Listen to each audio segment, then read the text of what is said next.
بسم اللہ الرحمن الرحیم۔ اگر اذان میں کوئی غلطی ہو گئی تو کیا نماز ہو جائے گی یا نہیں؟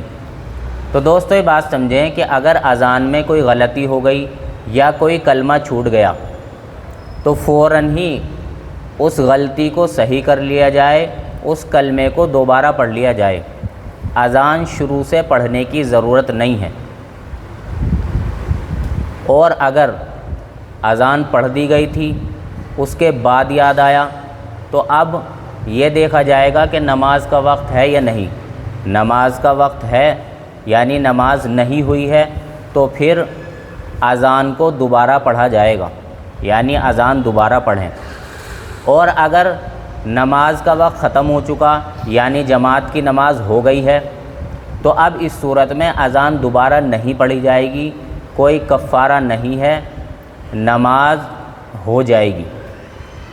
کیونکہ دوستو اذان کی غلطی کا نماز سے کوئی تعلق نہیں ہے، یہاں تک کہ اگر کسی مسجد میں بغیر اذان کے بھی نماز پڑھ دی گئی تو بھی نماز ہو جائے گی، لیکن دوستو ایسا کرنا مکروہ ہے اور گناہ ہے۔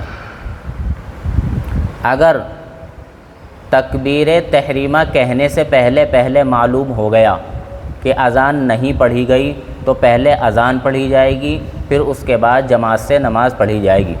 اور اگر تکبیر تحریمہ کہنے کے بعد معلوم ہوا کہ بھی اذان نہیں ہوئی ہے تو اب نماز کو شرعاً فاسد کرنے کی اجازت نہیں ہے، یعنی نماز کو نہیں توڑا جائے گا اور نماز کو نہیں لوٹایا جائے گا، اور اذان بھی اب نہیں پڑھی جائے گی، لیکن ایسا کرنا مکروہ ہے اور گناہ کا کام ہے۔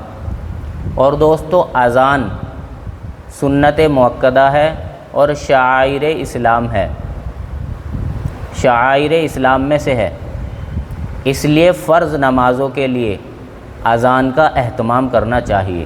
اللہ تعالیٰ سے اس سمجھ کی توفیق نصیب فرمائے۔ آخر دعوانا الحمدللہ رب العالمین۔